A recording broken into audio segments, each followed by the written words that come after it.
claim number 2 Beatrice Annan Okasama Mampenyi Mahama. Na same one me nam social media ne hu say the video bi aye den akoto nyina enim say ni aso aye fight against galamsey. But the can say emfa bibia na da enkoto social media. Nti Beatrice the videos bi koto social media. Me sure say was screen so.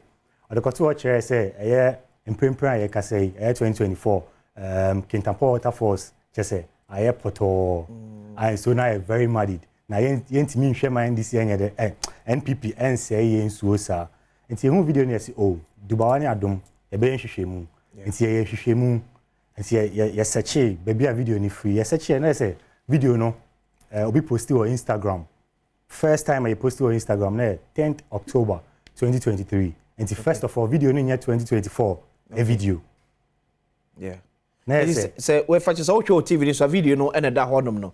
So we are doing a 2016 and 2024 video by video that can once say insurely a year patopotopoto no a year 2023. Okay, not and year 2024. Okay. And then secondly, and year galamsey na ama Kintampo waterfalls. Video na Kintampo waterfalls. Okay.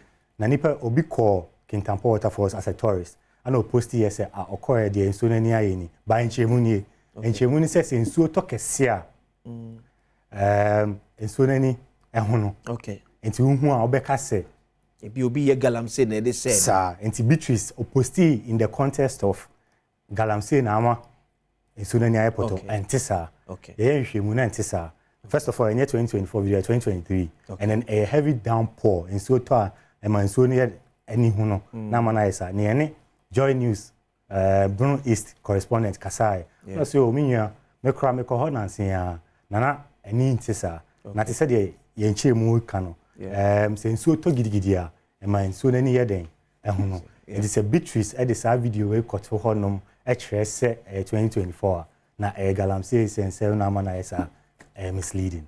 So that's okay say no eno enye true no enye false by misleading and so han ani eno ka asem so it was true sense no e Kintampo waterfalls but enye no kire se galamsey ne ma enso nani eseye but because as a result enso ta to na say esobu faswa ene mensuele ni etaise anti Beatrice Annan lawyer you also NDC am yokomu no also small kan no enye no kre otwantro